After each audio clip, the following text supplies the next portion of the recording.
Muy buenas tardes, Alejandro. Gracias a ti por la invitación. Pues Alejandra, si te pregunto así de entrada, ¿qué diferencia pudo tener este juicio en la conducta, en el comportamiento de la Corte, de la Fiscalía, con respecto a otros juicios? ¿Si actuaron diferente o allá como son tan rígidos en los juzgados fue exactamente lo mismo? Yo creo que fue un juicio extraordinario Sí, en muchos sentidos. Creo que no se puede comparar a otros por su dimensión, por el tamaño del Chapo, por la atención mediática, por la longitud. Pero sí te puedo decir que hubieron algunas cosas que parecieron inusuales para, por ejemplo, los abogados de la defensa, como el hecho de que el juez Kogan de repente interviniera para reformular algunas de las preguntas, para hacerles preguntas directas a los testigos y cositas así. eso no es común. Según los abogados que estaban ahí presentes, a los cuales yo pude entrevistar, me dijeron que no era común. Claro. ¿Qué otras historias viste, Alejandro, que nos pudieras contar? Que vienen algunas muy interesantes en tu libro. ¿Qué nos podrías compartir? Sí, muchas gracias. Pues yo creo que parte de lo que hizo esto muy excepcional fue la convivencia cotidiana. Llegar a formarse a las 2 de la mañana, a las 5 de la mañana para poder entrar, convivir en el café de la Corte junto con otros reporteros y en la mesa de al lado junto con Emma Coronel y los abogados del Chapo.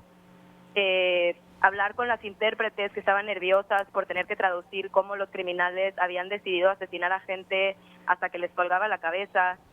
Eh, Hacer fila en el baño detrás de la fiscal, quien a su vez Sí. estaba detrás de la esposa del acusado, y todas estas convivencias cotidianas. Claro, entonces llegabas diario en la madrugada. ¿Cómo era el ritual de entrada? ¿Le revisan? ¿Cómo era todo esto, Alejandra? Sí, llegábamos temprano dependiendo de quién iba a hablar y qué tanta gente pensábamos que iba a llegar. Entonces nos formábamos afuera en la calle hasta las 7 de la mañana, que abrían el edificio y pasábamos por el primer filtro de seguridad. Una banda de seguridad donde pasaban nuestras computadoras, nuestros celulares, todo eso. Subíamos al sexto piso a dejar las cosas en la sala de prensa. De ahí Sí. íbamos al café de la corte a desayunar. Íbamos al octavo piso, donde era la sala del juicio, y hacíamos otra fila para pasar por un segundo filtro de seguridad, donde nos teníamos que quitar hasta los zapatos. Ahí Sí. no entraba ningún medio electrónico y había un escuadrón antibombas con perros. Terrible, una gran seguridad. No imposible que ahí se pudiera escapar el Chapo, ¿no? Tan bueno para los escapes, para los escapes. Tan bueno para los escapes, pero no, ahí la verdad es que se veía bastante imposible. Un día se fue la luz y todo el mundo pensó como, uy, se va a Sí. escapar, pero no. Y no, ¿cómo le hicieron ese día que se fue la luz? ¿Cierran puertas o qué hicieron? Pues tuvieron dos. El día que yo mejor Sí. recuerdo, faltaba como 1 hora y media para que terminara la audiencia de ese día y el juez explicó que había una falla eléctrica en el octavo piso donde estábamos y que mejor iba a terminar la sesión temprano para que no hubiera malentendidos. Claro, cuéntanos si algún detalle del día que se pide la sentencia esta máxima contra el Chapo y también si nos puedes contar el día que se anuncia la sentencia, ¿qué te llamó la atención de esos dos momentos?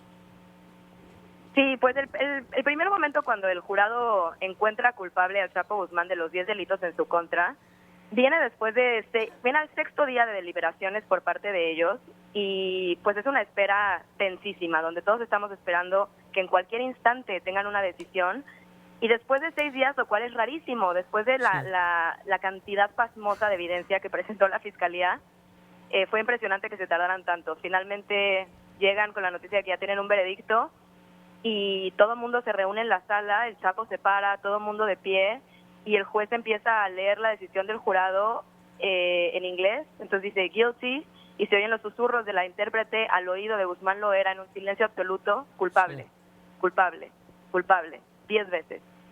sí, terrible, ¿no? Y el día de Terrible. ajá, el día de la sentencia, El día de la sentencia, bueno, los ánimos estaban muy álgidos, evidentemente, nos empezamos a formar la noche anterior a la sentencia. sí, Dormimos sobre la banqueta, los reporteros que estábamos ahí, entramos finalmente después de estos dos filtros de seguridad, como todo el juicio, y al interior de la sala estaban el Chapo, como siempre, con un bigote que no había tenido el resto de su juicio, Emma Coronel, medios de comunicación, y el Chapo decide hablar, ¿no? Decide dar un discurso en el sí, cual no toca nada de su historia, no toca ninguno de los crímenes por los cuales se le encontraron culpable, y decide hablar de las arduas condiciones de su encarcelamiento y de la injusticia de lo que él consideró fue su juicio. Claro. Ayer dijo el presidente López Obrador acá, Alejandra, que le conmovió la sentencia al Chapo Guzmán. ¿A ti te conmovió? ¿Qué sentimiento te dio?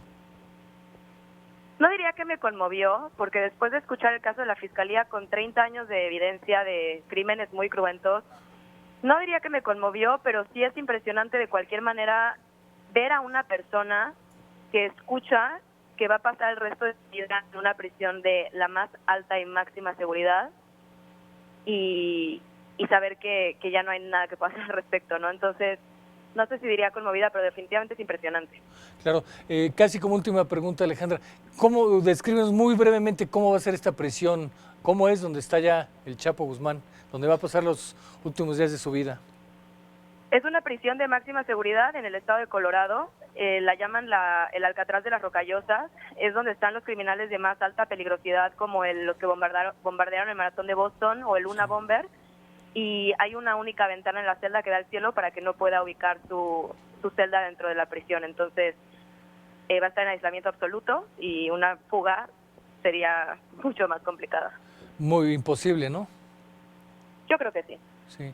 Bueno, ya nada más para concluir, Alejandra, ¿qué sigue en este juicio? ¿Lo vas a seguir en la siguiente etapa? Seguramente habrá apelaciones. ¿Y qué sigue? ¿Lo vas a estar otra vez escribiendo un libro? ¿Qué vas a hacer? Sí, la defensa va a apelar, ya lo avisaron, anunciaron que van a presentar su apelación y depende de dónde vaya la historia, me encantaría continuar cubriéndola y si da para otro libro, encantada. Perfecto, Alejandra, pues ya nada más un comercial. ¿Dónde se puede conseguir tu libro, El Chapo Guzmán, El Juicio del Siglo? En todas las librerías de México, Gandhi, El Sótano, Porrúa, Sanborns y por Amazon también. Perfecto, pues hay que darse una buena leída de ese libro. Alejandra Ibarra, periodista y autora del libro, decíamos, El Chapo Guzmán, El Juicio del Siglo. Muchas gracias por esta entrevista, Alejandra.